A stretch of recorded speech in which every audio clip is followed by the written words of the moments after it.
Mehsana bypass road પર Fatepura circle નજીક એક મોટી દુર્ઘટના સર્જાઈ છે। સિમેન્ટ ભરેલી એક ટ્રક અચાનક પલટી ખાઈ ગઈ હતી। આ ઘટના ત્યારે બની જ્યારે ટ્રક ચાલકે સ્ટીયરિંગ પર કાબુ ગુમાવી દીધો હતો। ઘટના સમયે ટ્રાફિક નિયમન કરી રહેલા પોલીસ કર્મચારીઓ નજીકમાં જ હાજર હતા। સદભાગ્યે કોઈ પણ પોલીસ કર્મચારીને અકસ્માતમાં ઈજા થઈ નથી। જોકે ટ્રક ચાલકને ઈજાઓ પહોંચતા તેમને તાત્કાલિક સારવાર માટે હોસ્પિટલ ખસેડવામાં આવ્યા છે। પોલીસે ઘટના સ્થળે પહોંચીને પરિસ્થિતિનું નિયંત્રણ સંભાળ્યું છે। ટ્રાફિકે વ્યવસ્થા સુચારુ રાખવા માટે યોગ્ય પગલાં લેવામાં આવી રહ્યા છે। અકસ્માતનું ચોક્કસ કારણ જાણવા માટે તપાસ હાથ ધરવામાં આવી છે। રાજકોટ મહાનગરપાલિકાના વોર્ડ નંબર 17ના ભાજપના કોર્પોરેટર અનિતાબેન ગૌતમગીરી ગોસ્વામીને 2 દિવસ પહેલા અકસ્માતે પગમાં ગોળી વાગી જતા ઈજા થવા પામી હતી, જેને હાલ ખાનગી હોસ્પિટલમાં સારવાર હેઠળ ખસેડવામાં આવ્યા છે।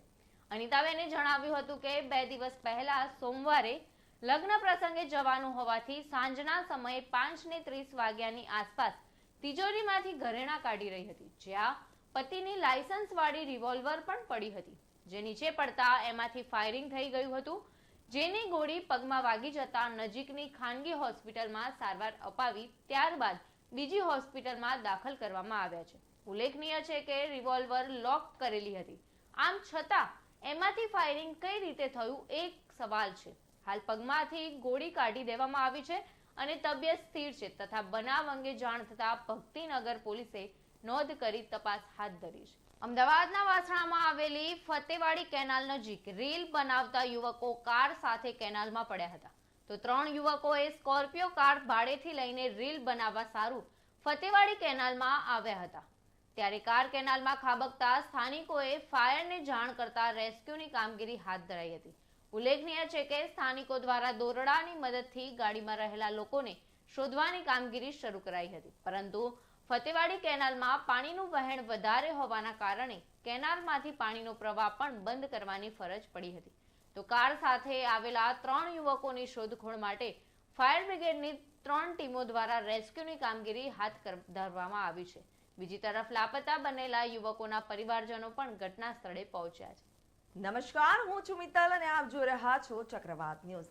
નજર કરીએ સમાચારો પર ત્યારે મહેસાણાના મેવડ ગામ મુકામે કિસાન ભારતી એજ્યુકેશન કેમ્પસમાં GRICL કંપની અને પીપલ ટ્રી ફાઉન્ડેશન દ્વારા સંચાલિત બહેનોને રોજગાર અપાવતું CSR તાલીમ કેન્દ્રમાં વુમન્સ ડેની ઉજવણી કરવામાં આવી હતી।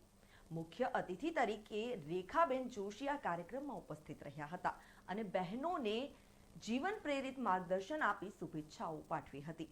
સાથે સાથે આ સેન્ટરનો ઉદ્દેશ્ય પણ બહેનોને રોજગારી મળી રહે તે હેતુથી અહીંયા 1 મહિનાની કેરટેકરની તાલીમ આપવામાં આવે છે અને તાલીમ બાદ 100% જોબ આપવામાં આવે છે, જેમાં અત્યાર સુધી 200થી પણ વધારે આજુબાજુના જિલ્લાઓની બહેનોને તાલીમ લઈ ચૂક્યા છે અને હાલમાં અલગ અલગ જગ્યાએ હોમ કેરના હોસ્પિટલમાં વૃદ્ધાશ્રમમાં બહેનો જોબ પણ કરી રહ્યા છે અને પોતાના પરિવારને આર્થિક સહાય મદદરૂપ કરી રહ્યા છે। અમેરિકાના રાષ્ટ્રપતિ ડોનાલ્ડ ટ્રમ્પે ફરી એક વખત રશિયા યુક્રેન યુદ્ધ અંગે નિવેદન આપ્યું છે। તેમણે કહ્યું કે યુક્રેન કરતા રશિયા સાથે શાંતિ વાટાઘાટો કરવી વધુ સરળ છે। તેમણે એમ પણ કહ્યું કે તેઓ રશિયન રાષ્ટ્રપતિ વ્લાદિમીર પુતિન પર વિશ્વાસ કરે છે અને તેમને લાગે છે કે પુતિન યુદ્ધ ખતમ કરવા માંગે છે। વ્હાઇટ હાઉસ ખાતે એક પ્રેસ કોન્ફરન્સ દરમિયાન ટ્રમ્પે કહ્યું, મને પુતિન પર વિશ્વાસ છે। યુક્રેન સાથે વ્યવહાર કરવો મારા માટે વધુ મુશ્કેલ બની રહ્યો છે કારણ કે તેમની પાસે ઘણા વિકલ્પો નથી। રશિયા સાથે ડીલ કરવો કદાચ સરળ થઈ શકે છે। અમે યુક્રેન પર વધુ દબાણ લાવી રહ્યા છીએ જેથી યુદ્ધ શક્ય તેટલી વહેલી તકે સમાપ્ત થઈ શકે।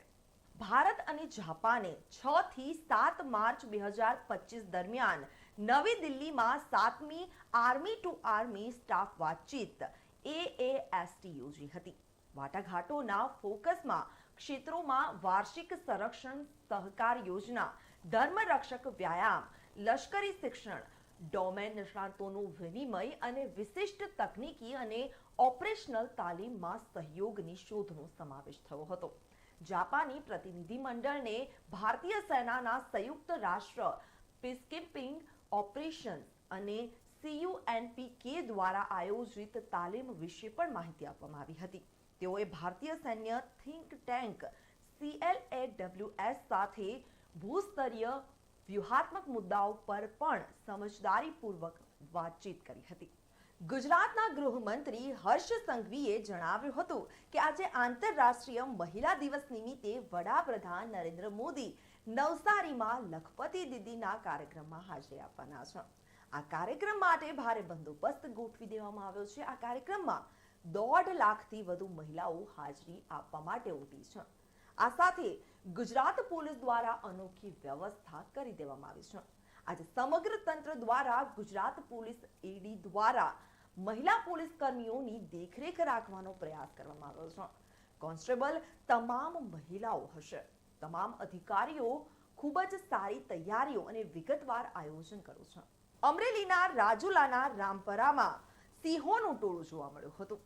સિંહે છલાંગ મારી પશુનો શિકાર કર્યો હોવાનો વિડીયો સામે આવ્યો હતો. શિકારની આ સમગ્ર ઘટના સીસીટીવીમાં કેદ થઈ જવા પામી હતી. નાનકડી શેરીમાં સિંહે છલાંગ મારી પશુને ડબોચી લઈ શિકાર કર્યો હતો. રાજુલા તાલુકાના રામપરા ગામની શેરીઓમાં સિંહો રાત્રિના શ્વાનની જેમ ફરી રહ્યા છે. ત્યારે ગ્રામજનોમાં સિંહોના આટાફેરાથી ફફડાટની સાથે ભયનો માહોલ જોવા મળ્યો હતો. ગામના સરપંચ દ્વારા DCF થી લઈ વન મંત્રી સુધી લેખિત અને મૌખિક રજૂઆતો કરી છતાં પણ કોઈ પરિણામ નહીં આવતા ગ્રામજનોને મુશ્કેલીનો સામનો કરવો પડ્યો હતો. મહેસાણાના સાંસદ અને ભારત સરકારની ફૂડ કન્ઝ્યુમર અફેર્સ તથા જાહેર વિતરણ વ્યવસ્થાની કેન્દ્રીય સમિતિના સભ્ય હરિભાઈ પટેલે આજે FCI ગોડાઉનની આકસ્મિક મુલાકાત લીધી હતી. સાંસદે આ મુલાકાત દરમિયાન આમ જનતા સુધી પહોંચતા સરકારી અનાજની ગુણવત્તાની ચકાસણી કરી હતી. તેમણે જાતે જ અનાજની ગુણવત્તા તપાસી, જે ખૂબ સારી હોવાનું જણાવ્યું હતું. ગોડાઉનમાં સંગ્રહિત અનાજના જથ્થાની તપાસણી કરવામાં આવી હતી અને સાંસદે વજન કાંટા પર જાતે જ અનાજનું વજન માપી તપાસ્યું હતું. સાથે જ અનાજ સંગ્રહ સ્થળની સ્વચ્છતાનું પણ નિરીક્ષણ કરવામાં આવ્યું હતું.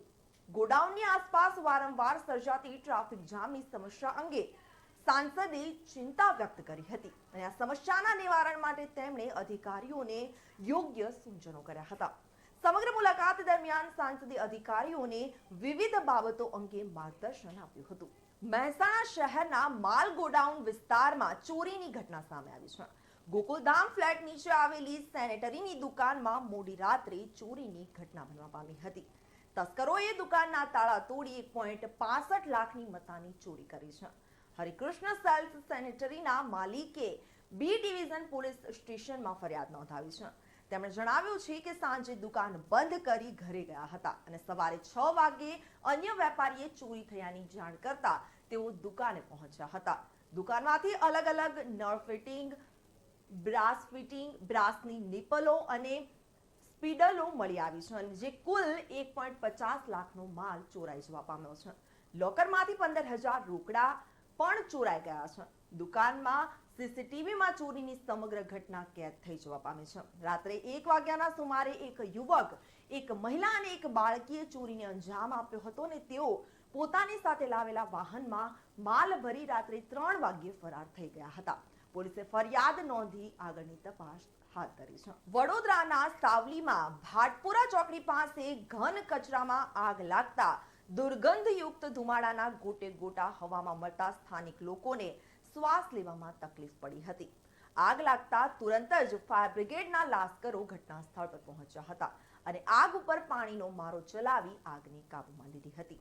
સ્થાનિક લોકોએ આક્ષેપ કર્યો હતો કે ઘન કચરો ન ઠાલવવા અનેક વખત રજૂઆતો કરવા છતાં પણ સત્તાધીશો સાંભળતા નથી. આ ઘટનાને પગલે લોકોના ટોળા એકઠા થઈ ગયા હતા અને પાલિકાના સત્તાધીશો સામે રોષ ઠાલવ્યો હતો. વડાપ્રધાન નરેન્દ્ર મોદી ગઈકાલે નીલગિરી સર્કલ ખાતે યોજાયેલા કાર્યક્રમમાં હાજરી આપ્યા બાદ સુરતના સર્કિટ હાઉસ ખાતે રાત્રિ રોકાણ કર્યું હતું અને આજે સર્કિટ હાઉસથી નવસારી ખાતેના કાર્યક્રમમાં હાજરી આપવા માટે પહોંચ્યા હતા. સુરત એરપોર્ટ માટે રવાના થયા હતા અને આ દરમિયાન ધોરણ 10 બોર્ડની એક વિદ્યાર્થીની પરીક્ષા કેન્દ્ર ઉપર જતા વડાપ્રધાનના કાફલાને કારણે મુશ્કેલીમાં મુકાઈ ગઈ હતી. આ ઘટના પોલીસના ધ્યાને આવતા જ પીએમના કાફલાની પાછળ જ ગાડીમાં બેસાડી વિદ્યાર્થિનીને પરીક્ષા કેન્દ્રએ પહોંચાડવામાં આવી હતી. તો સમાચારોમાં અત્યારે બસ આટલું જ. વધુ સમાચાર માટે જોતા રહો ચક્રવાત ન્યૂઝ.